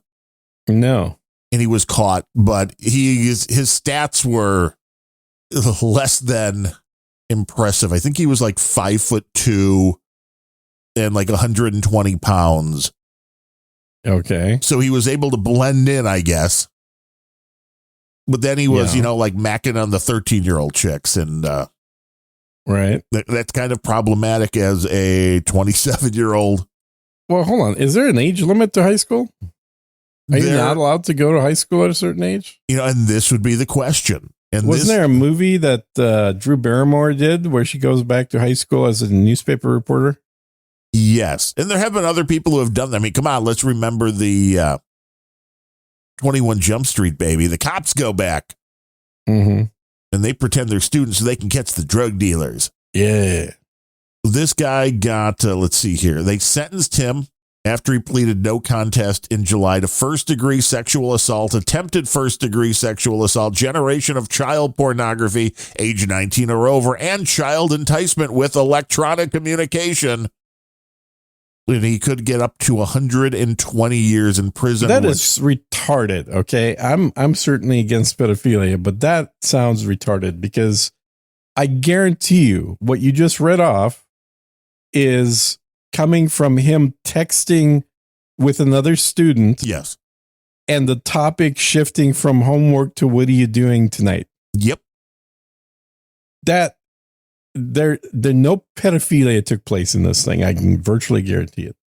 Well, not if Like, this country is bizarre. On the one hand, they want to chop off the sex bits of children. Right. That's fine. On the other hand, they have such a black and white attitude about communication between people over 18 and under 18. Right. There was a guy, a big Twitch streamer guy named Dr. Disrespect. I don't know if you've heard of this guy or not. I have not, but I've heard of Dr. Demento. Dr. Disrespect was probably the highest paid gaming Twitch streamer, period. Like he was making, tens of millions, maybe hundreds of millions. Super popular, been around forever. And he was basically a dude. He's one of these crazy 6'7" guys. Oh yeah, those tall guys. They're bad news. They're the freaks of nature type. And he was all of a sudden he got taken off the platform about a year and a half ago. And people were all speculating what happened. He's like the number one Twitch streamer. And apparently somebody at Twitch had gotten wind that he was private messaging somebody who was under 18 on Twitch. And that was the basis for them taking off the most popular streamer on the platform. It is a little bizarre. And there was nothing in those texts that was explicit. It was just you're having the conversation that you're is like, bad enough. You have no right to talk to a 17-year-old as a 30-year-old. It doesn't seem this guy's married. He's got kids. He's talking to a fan on his thing, right? He's got tons of people on there watching him. Happened to be talking to one of them. Wasn't asking for naked pictures. Wasn't doing anything of this stuff. They kicked him off the platform. He ended up suing him, and they settled, and he's back on the platform. Rightfully so. It sounds that took over a year, right? Because none of this moves fast. Well, and your reputation at that point is very tarnished. Not to mention, probably he would have earned over $10 million in that year. And there are no laws about communicating with anybody of any age. But the way this all works is it's a private company. They could do what they want. So the private company can create a law that basically says, if you're big, if you're popular enough, and you communicate with somebody under 18, then you're fucked. Yes. Now, there were a couple of things. Now, there's one other angle here. This girl wasn't she was above the age of consent in her jurisdiction to begin with. So it was one of these things where she's allowed to marry a 30-year-old in her state, right? Because every state has different minimum age you're allowed levels. to go even below that with parental consent.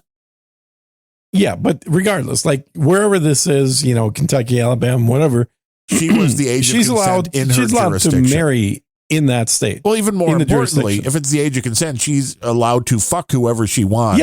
Yeah. And they kicked him off for over a year for talking to her through messages. Very bizarre. It is insanity. It's this weird overlap of Puritanism and complete disregard for things like, I don't know how to put it all into one nice little bag with a ribbon tied, but basically having people that are extremely pro-abortion, like they want to not just kill their own kid, they want to kill everybody else's kids. Right. Having people that want to mutilate children by chopping off their sex organs. And those same people will be the first ones to call somebody a pedophile if, God forbid, they talk to somebody who's under 18. Who's 17 years old and 364 days. And yeah, exactly. Yeah, it's crazy. It is insanity.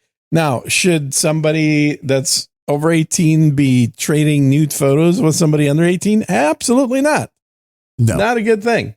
But I want to go back to this is the interesting thing here. And Ben Rose is in the troll room asking about this, and I wanted we to can't have him talking unless he pays money, though. That's the new rule. Well, I didn't understand this either when I read this from the NBC News story, which was one of the charges: generation of child pornography, age 19 or over. Right. But now, what makes sense would be that if you're somebody. Did some idiotic place, did the country as a whole, did any idiotic state change the child porn laws? If you were to include people through 25? Well, if you're younger, so if you're the kid, I mean, does this just make it perfectly fine for a 15-year-old to produce child porn because they're under the age 19? Yeah. You can't have that. I did a whole episode on this years ago when a case came up. It's like you can't vary because you're like, well, but you can't not vary either, because if you were to enforce laws as written, you'd have to place entire high schools, like 40 to 60% of them, in prison. Right. Let's do it. Because they everybody did the thing. In high school sends everybody else. But you don't get to decide whether you want to abide by the law or not. You can't do that. Well, no, they do. They do. Because then anybody under the age of 18 can now be a child porn king. They can produce anything they want. Yeah, they can. It's insane. Yeah, but you can't watch it once you're over 18. It's purely child porn for children is legal. Oh, wow. There would be there's a show titled Child Porn for Children. Internet, right. If it wouldn't get kicked off every level, every part of the internet, that's a great show post that title. on X. See how long your account stays up. Child porn for children only. That's effectively what you're saying. Oh, I want that. With these laws. I don't want that T-shirt. That? Okay. What I want, I'm just thinking I would like to send that T-shirt maybe to Bemrose, CSB. Would you guys wear a T-shirt that said "Child porn is only for children"? I mean, that would be that would be perfect. Oh no, even better. It's a protest T-shirt. Keep child porn only for children. Right. I'm telling you, that's what this kind of seems like it is. But also, as ridiculous as it sounds, it's also reality, because young adults, and it is ridiculous to call somebody who's 16 or 17 a child. They're a young adult. Yeah. That's what the book categories are by Judy Blume, young adult. I agree. You remember those books? Yes. Isn't that, did she do like that's It's Me, God, that's Margaret, or something? First level pornography for kids is what those books are. Little Judy Blume. I never read them, man. I read The Little House on the girls were always reading those books, dude. The girls were always way ahead of the boys anyway. Well, at that age they were, yeah. And so it's like there was always, it is ridiculous to think that there's a harsher penalty for sending a nude photo of yourself than for actually having sex in the nude with somebody. Right. That seems absurd. Well, there are areas where that is the truth because, as you said, there are states that have the age of consent. Yeah. Which is 16 or 17. I don't know if anybody's under 16 still. For a while there was. I mean, going back 14 was the youngest in the U.S. for a while. Going back decades. But the reality I think they're all 16 or more now. In those jurisdictions, well, a guy, an adult male, could have sex with a 17-year-old. Yeah. But if he took a photo of her naked while having sex, he's a pedophile. Then you're going to jail. But fucking her was fine. Taking the picture, that's illegal. It doesn't, these laws that don't make sense. And I'm not saying which one of these is right and which one is wrong, but maybe they should all work together in a way that makes sense. Well, it's true. And I think there is a distinction which is never made in this country. It's made in other countries between genuine pedophilia, meaning children, and somebody who is 16 or 17 that is not quite an adult, but it's certainly not a child. When you look at the well, it doesn't even matter if it's boys or girls, right? You look at a 16 or 17-year-old, they have fully developed the features that differentiate them from the other sex. True. Right? Historically, if you look at that age group, the age of marriage was typically right after puberty. I think most most cultures recognized that marriage before puberty, there's something wrong with that. But post puberty, like that's when nature is the most. Yeah, you're ready to rock and roll at that you're point. ready. That's a good way of putting it. I was trying to find the phrase for it, but you're physically ready. Now, mentally, Yes. you still have some growing to do. There's no doubt about that. And I think you probably grew up a lot quicker, 50, 100 years ago. You also didn't live much past 45. Right. So it was a different world. It was a different world, but our physical bodies haven't changed. If anything, they've gone further in that direction, because these days puberty is hitting everybody at like 10. Yeah, thanks to everything in the water or something. Yeah. So I think 18 is not a ridiculous age to make that kind of universally accepted as an adult. But we all know plenty of people in their early 20s that are as stupid as children. True. And we certainly have known people in their teens who are much more mature. Well, and this guy was 27 again, 5'2", looked like a high schooler. It looked like a very small high schooler. I don't know how much tail. The 5'2" guys in high school, were they ever getting laid? I don't remember that being the case. No, because most people are already, hitting the upper edge of their height that they're ever going to get by the time they're in high school. And the interesting thing here for the lefties out there were the fact that they're talking, granted, he went to 2 different schools, spent less than 54 days, it looks like, in actual classes. Yeah. But the schools, the quotes that I saw were things like, well, yeah, we ask for, birth certificate and vaccinations and blah, blah, blah, but we really don't verify anything. And even if somebody comes in without that, because of all the laws for people experiencing homelessness, and you asked about the age, the one person said that they have to allow anyone that says they are 21 or younger, maybe it was younger than 21, very small difference. But if you walk into a high school and say, I'm 20 years old, I'm homeless, I would like to get schooling, they will have to enroll you. So this, it's a very interesting concept, because it doesn't seem, although the place that this guy seemed to get nailed was oddly offering an underage girl money to take photographs, which I guess brings this to a whole different level. Not really. What, you think that high school boys don't offer high school girls money? No, but he wasn't a high school boy. Hell, fuck, man. If I had money in high school. What do you mean he was a high school boy? He was in high school. He was in high school. You're right about that. Yeah, it makes him a high school boy.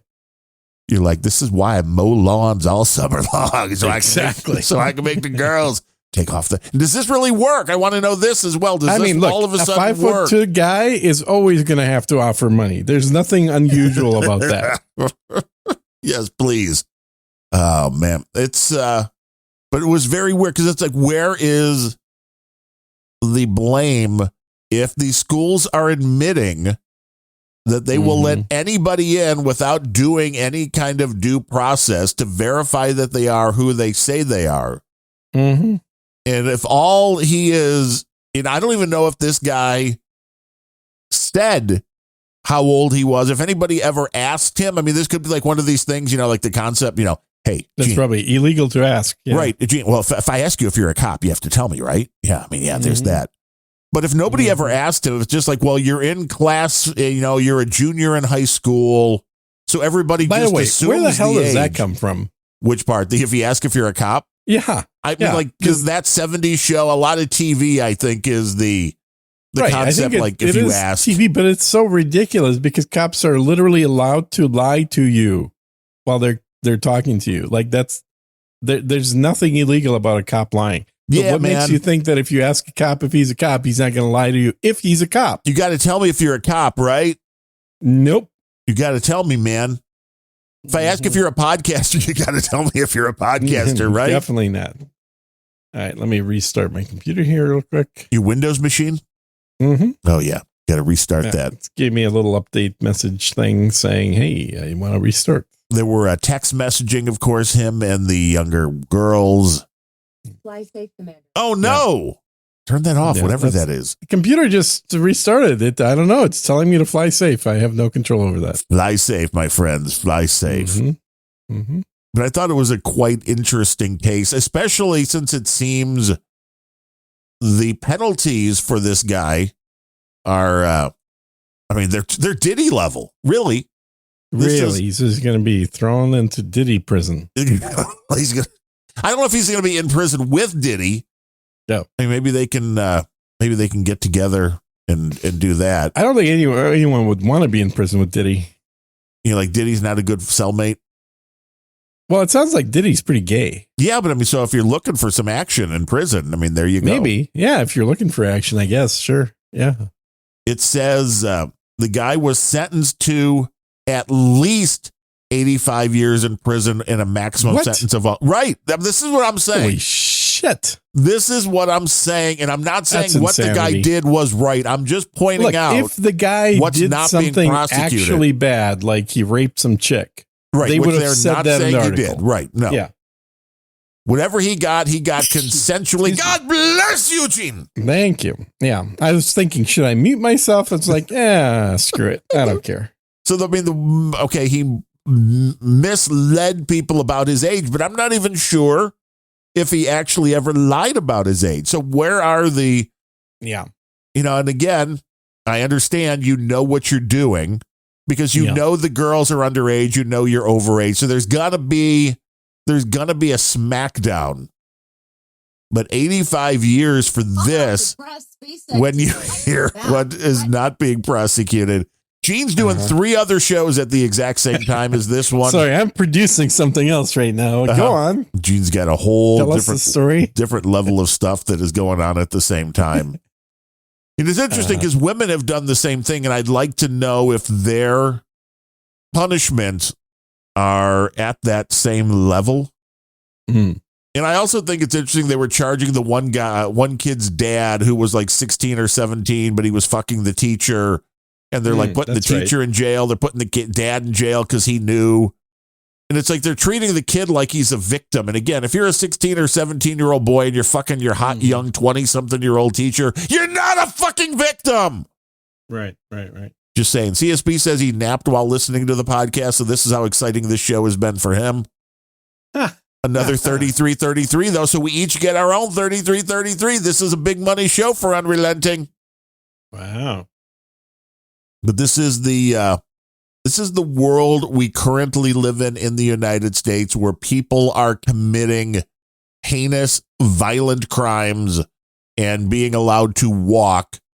And this idiot, granted he's an idiot, and he took advantage of some people. Oh, yeah. No one's denying he's an idiot. But 85 years minimum seems a little bit excessive.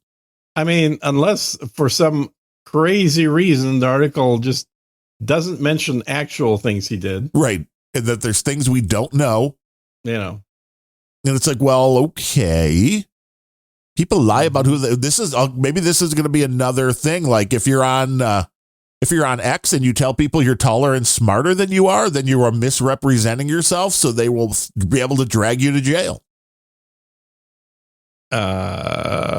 Don't think that's the case, but I would hope not. No, I never misrepresent myself. How many people? Okay, here's the real thing. How many people online actually tell the truth with regularity online? Huh.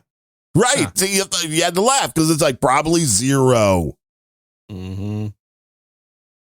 Maybe he boffed the prosecutor's daughter, says Memrose. Well, see, that would make a lot of sense. Like, oh, did you accidentally?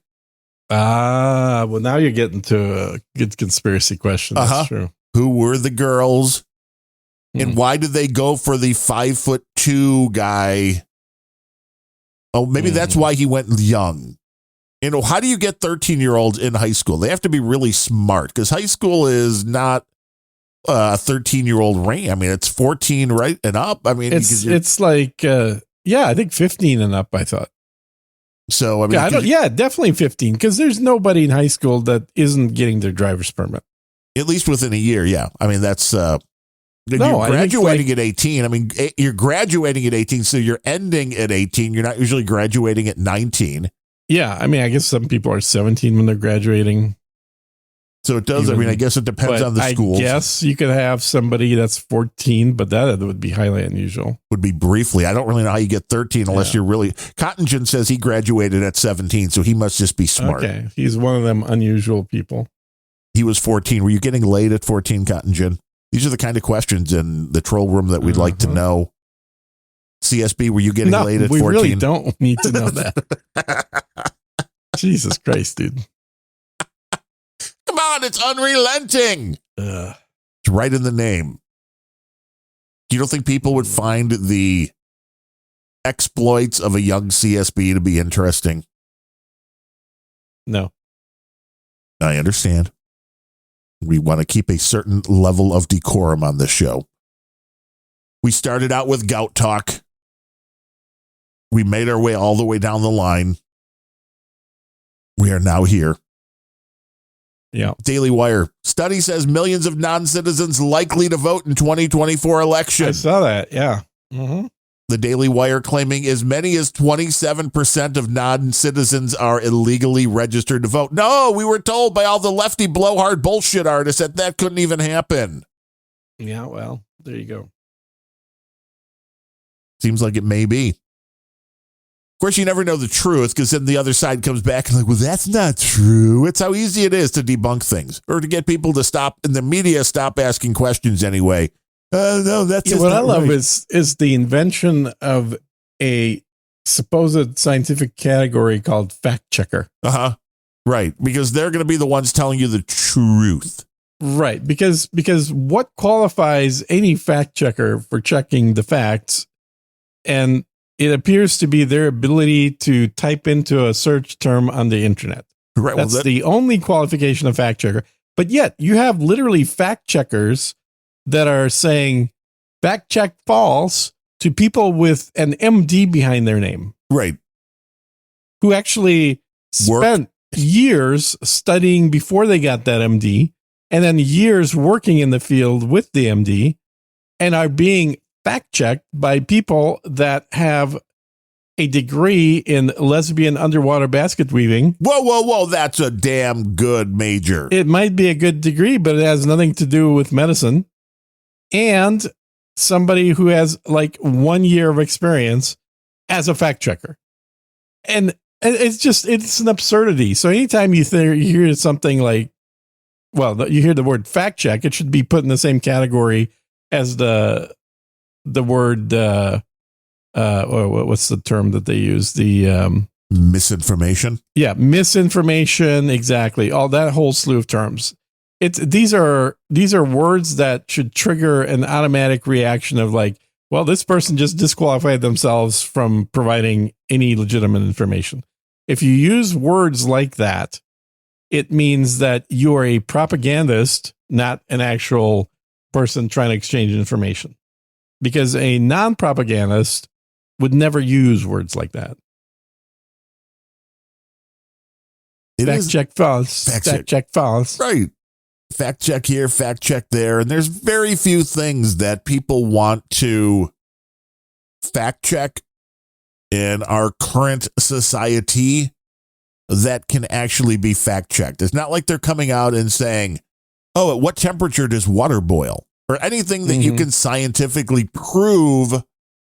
You know, it's more like Donald Trump's a racist. Fact check. Well, I think Snopes started this trend like 15 years ago, whatever it is, how long they've been around. This idea that, oh, we're going to have a whole company full of people that can type in search terms. Right. Well, we're going to have the place people go to find out whether things are bullshit or not. Yeah. And certainly when they first started, and I'm going off memory, so I think it's correct, but it may not be. I think their main thing they were working on was sort of internet legends. It's a lot things of it, that kind of came to be assumed or believed about the internet by people on the internet. And they actually did some research and went back. It's like, well, this term didn't come up until this year, so clearly it couldn't have been that. You know, things like, or ascribing evil deeds to Bill Gates, which they thought was false. Turns out it was true. Or ascribing, good things to the DNC, which turns out to be false. They thought it was true. So this whole notion of fact checking of things that are not independently verifiable, but historically through research could be verified, I think can be, and it's not even I think they can be utilized for propagandic purposes, and they are being utilized for that, because all these fact checkers have the qualifications to do Google searches, and not just Google, obviously, any search engine. They don't have actual expertise in the fields that they're fact checking for. Right. When you find vastly different things. Yeah. And so what you're really is you're starting with something you believe to be false. You want to disprove it. You do searches online for things that might discredit or disprove that thing. And then you stick it on your website called Snopes, and you say that, that was clearly a false thing that was said by this person we don't like, because here's all the information that we found online that says it's a false thing. That's all it is. It's just, it's propaganda. Well, that's all everything ever actually is propaganda. I don't think that's a true statement. Fact check false. Fact check false. Fact check true. Fact check false. Fact check true. Not everything's propaganda, but plenty of things are. But deciphering whether something is propaganda or not, I guess that's the question. And the whole notion of a fact checker is an anathema, because frankly, what we ought to be doing as a society is promoting and teaching people to be able to analyze information and determine for themselves its validity based on a set of rules. You shouldn't outsource the ability to determine whether something is true or false. Like, outsourcing that is stupid. And no, Cotton Gin, Mythbusters didn't start that. I was curious. Mythbusters originally aired in 2003. Snopes came on in 1994. Holy shit, that's way older than I thought. I thought they were in 2000s as well. So interesting there. Yeah, so Snopes been around even longer. Yeah, 8 years longer than Mythbusters. Yeah. But again, Snopes probably wasn't even the beginning of that. They were the beginning on the internet. And Mythbusters, incidentally, also started off, if you look at season 1, because I remember watching that, they started off by literally disproving or proving or demonstrating myths. Like, could you make a rope out of toilet paper that you could then use to escape prison? Yes. And they turned out, yes, you could. It'd take a ridiculous amount of toilet paper to do it. And you but really it could be done. Might want to cut off on the carbs. I think they had one of the people actually climb down the rope. Might have been Carrie, I guess. You find the person who weighs the least. The weighs the least. Least. Send them up there. Because the original Mythbusters, it had 2 chicks and the guy. And one of the chicks the blonde, left right? the show. Yeah, she left. She was like tattooed. She was and she actually had skills, unlike Carrie. Carrie was, I never understood why they hired Carrie. She was reasonably cute, I guess, but she wasn't like hot. She was nerdy cute. And she had 0 skills. There was nothing that she came with skills. Grant had built robots. He's an engineer. He had all kinds of skills. How many robots have you built, or have you just buy them virtually? I've built 2. Ooh. Yeah. Years ago. I mean, actually, this is back in the day during the robot BattleBots days. I was working for a company that didn't make. They were a distributor of robotics parts, and I had convinced them to sponsor us. Oh, nice! Make a bot for BattleBots. Somebody gave you money to do this. Well, or not at least money, parts. Parts. Yeah, parts. Exactly. Which was as good as money at the time. This would have been 97, maybe thereabouts. 97, 98. And was there a chainsaw or a circular saw or some kind of method of death on the bot? No, it was a spinning bot. You never did get the Sir Jean's Butler bot? Is that what brings you now with your gout? You get the Sir Jean's Butler bot. That's right. I mean, people are wanting to buy this, man. Their exit strategy. Mm-hmm. Sir Jean's Butler bot. It will bring you your beer when you can't stand up. Yeah. Standing up's not fun. I mean, once you're standing and you're standing on your heel, it's all right. But it's Have you tried roller skates? Roller skates. I used to roller skate back in long time ago days. Would that help with the gout? Could you roller skate? Would it help with the gout? Probably not, because you couldn't fit your foot inside of a roller skate. You would need special gout roller skates. I'm trying to think back. I think I started rollerblading in like 89 maybe. And I rollerbladed for maybe 3 or 4 years. Oystein Batters is fact checking you. He says Carrie from Mythbusters was hot. She was not hot. Dude, where did you grow up? If you thought Carrie was hot, where did you grow up? Wow. Carrie was not unattractive, but like you put her in a line of college girls and she's going to be toward the lower side of the middle. Ben Rose just says she was way too old for you. That could be. Now, don't forget. I think when the show started, she was in her early 20s. Well, that for you right there, that's already too old. Let's remind people one more time. I know we're going to get messages next week. Where are they, man? Where's Unrelenting? Where are they? Yeah, we're going to take a hiatus next week, and we'll be back in 2 weeks. Yeah, we'll see you October 4th. Get ready for Halloween while we can talk about hot Halloween costumes right here on Unrelenting. Oh, man. You remember those college girls in Halloween? Uh-huh.